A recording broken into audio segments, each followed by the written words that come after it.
राजा और बूढ़े घोड़े की कहानी।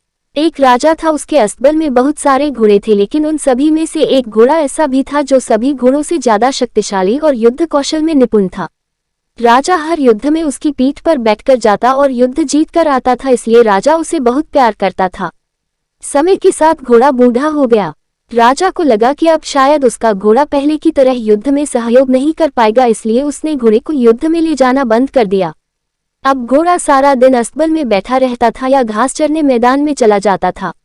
एक दिन घोड़ा कहीं दूर निकल गया और रास्ते में आते समय एक नदी मिली। नदी में कीचड़ था। घोड़े को लगा कि वह आसानी से नदी पार कर लेगा, किंतु जैसे ही उसने नदी पार करने का प्रयास किया वह कीचड़ में फंस गया। घोड़ा जितना कीचड़ से बाहर आने का प्रयास करता वह उतना ही उसमें फंसता जा रहा था। अपने आप को मुसीबत में घिरा देख घोड़ा जोर जोर से हिनहिनाने लगा। घोड़े की हिनहिनाने की आवाज सुनकर रास्ते से जा रहे राहगीर इकट्ठे हो गए। उन सभी ने मिलकर घोड़े को कीचड़ से निकालने का प्रयास किया, किंतु वे असफल रहे। लोगों ने घोड़े के मालिक का पता किया तो पता चला वह राजा का घोड़ा है। ये बात राजा तक पहुंचाई गई कि उनका प्यारा घोड़ा गहरे कीचड़ में फंस गया है और कीचड़ से नहीं निकल पा रहा है। राजा अपने सैनिकों के साथ घटनास्थल पर पहुंचा और घोड़े को निकालने का प्रयास करने लगे, किंतु उन्हें भी सफलता नहीं मिली।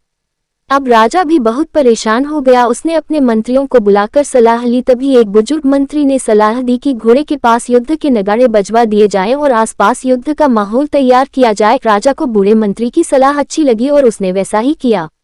जैसे ही नगाड़े बजे, तलवारों और ढालों की आवाज गूंजी, वैसे ही बूढ़े घोड़े में मानो फिर से जवानी आ गई और मानो उसकी नसों में खून का संचार कई गुना बढ़ गया हो। वह धीरे धीरे उठ खड़ा हुआ और जोर से हिनहिनाते हुए चमत्कारी रूप से एक झटके में कीचड़ से बाहर आ गया। राजा ने बूढ़े मंत्री से पूछा, ये चमत्कार कैसे हुआ?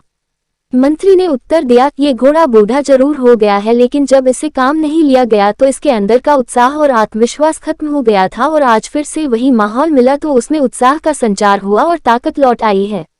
राजा को भी सारी बात समझ में आ गई और उसने अपने वीर घोड़े को फिर से काम पर रख लिया। शिक्षा। राजा और बूढ़ा घोड़ा कहानी से हमें शिक्षा मिलती है कि जीवन में उत्साह और आत्मविश्वास को कभी खत्म नहीं होने देना चाहिए।